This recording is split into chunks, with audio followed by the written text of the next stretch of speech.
গুলি চালাইছে কে? গুলি চালাইছে গুলি চালালো কে? কে চালাইছে গুলি? এই বেটা ক্যামেরা রেকর্ড আছে, গুলি চালাইছিস তোরা?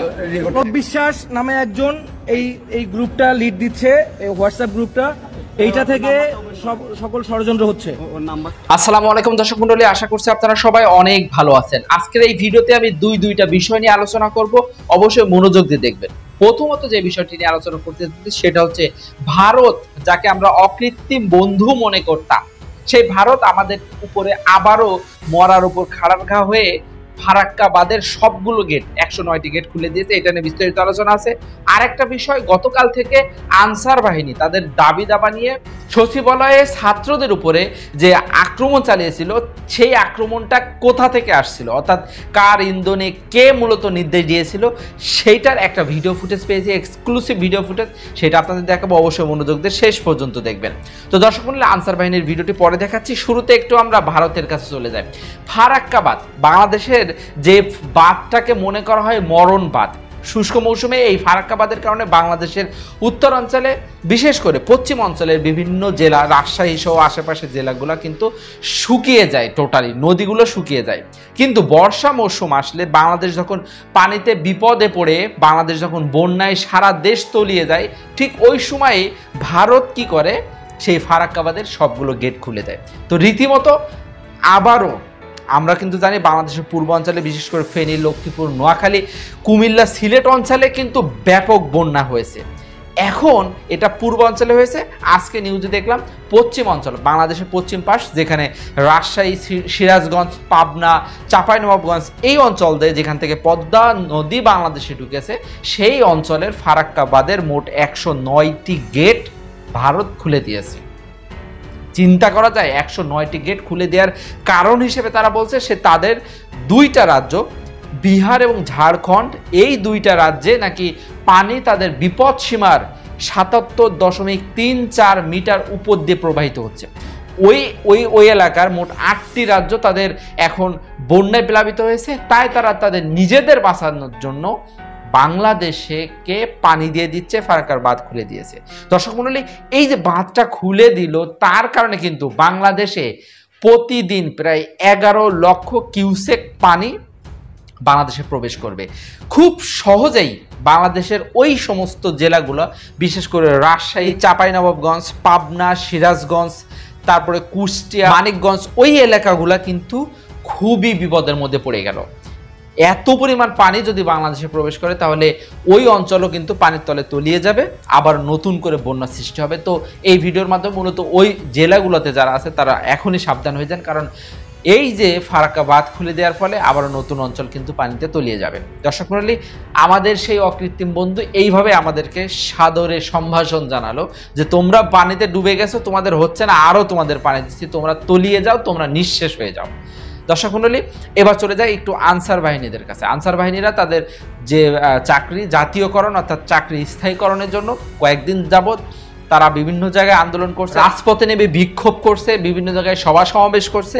গতকালকে সচিবালয়ের সামনে সেখানে অতর্কিতভাবে শিক্ষার্থীদের উপর হামলা চালায় এবং সেখানে অনেক শিক্ষার্থী, প্রায় 40-এর উপর শিক্ষার্থী আহত হয়েছিল।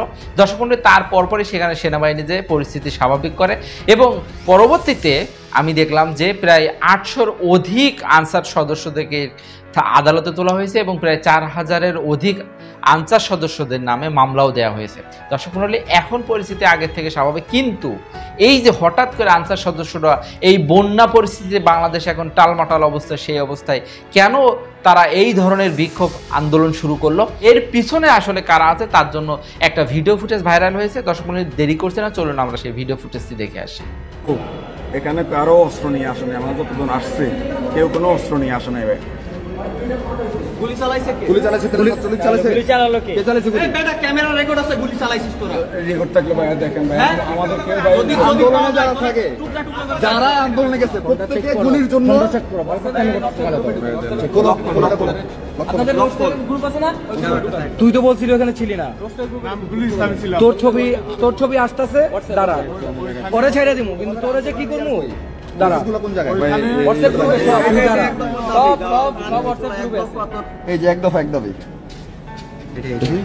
আনসার উর্দু ভাই, এখানে আমি তো কিছু বলি নাই, দেখেন আমি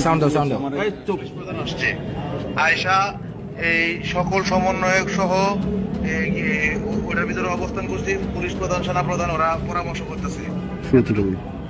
আমাদের লাস্ট আপডেট হচ্ছে এখন সেনা প্রধান এবং পুলিশ প্রধান আসছে।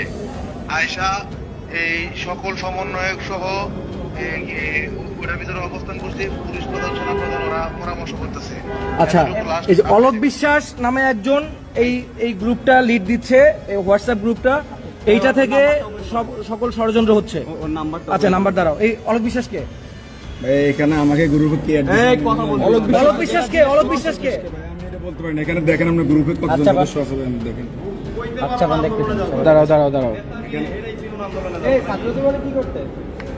888 মেম্বার, এই 800 জন মানুষ এইখানে এই 800 জন মেম্বারেই এই আন্দোলনটা নিয়ন্ত্রণ করতেছে এবং এইখান থেকেই ষড়যন্ত্রগুলো হচ্ছে। ব্যাকে যাও। আমরাও আন্দোলনে ছিলাম ভাই। তোরা গুলি চালাইছিস, তারপরে সেই উঠতে দাও, স্কুল করো। ছাত্র ছিলাম তো ভাই। ছাত্রদের বিরুদ্ধে কেন আসলো? কেউ মাঠ ছাত্রকে বিরুদ্ধে আচ্ছা, নিচে যাও। এগুলা ভাই হচ্ছে এগুলো সবাই ফরওয়ার্ড করছে। আমি দেখি আমরা এখান থেকে কিছু রিয়েক্ট করে নিতাম। দেখি নিচে যাও। আচ্ছা, এই যে ভয়েস দিছে এটা, এই হ্যাঁ, গ্রুপে ছিল, এত কিছু হয়েছে গ্রুপে, তুমি জানো, তারপরে কেন গ্রুপে আসছো? না ভাই, দেশের ক্ষতি চাও? না ভাই, বাংলাদেশের ক্ষতি, বন্যা আরো ক্ষতি হোক, নিচে যাও। কি চাও? ওই যে ছাত্ররা ভালো হচ্ছে, নেট অফ ভাই, ওর নেট। না মামা, আমি ঠিক নাই মামা। তুই আসিস নাকি মামা আন্দোলনে? আমার এই ক্যাম্পে ফোন দিস আমার ওখান থেকে। জি ক কথা ঘুরাই দিছে ভাই। না মামা, ঠিক নেই বললি কেন? হানকির পোলা মাদার চোদ, তুই ঠিক নাই।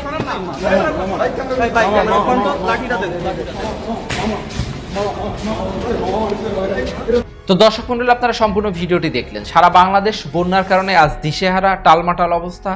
এই ক্রান্তিলগ্ন মুহূর্তে আনসার সদস্যদের উচিত ছিল একটু ধৈর্য ধরা, স্বাভাবিক হলে তখন তাদের দাবি দাবা নিয়ে আন্দোলনে নামা, এটা উচিত ছিল, কিন্তু তারা সেটা করেনি। আসলে কেন করবে? পিছন থেকে কেউ না কেউ গুতাচ্ছে, আর গুতানোর কারণে তো তারা এখন রাস্তায় নেমেছে।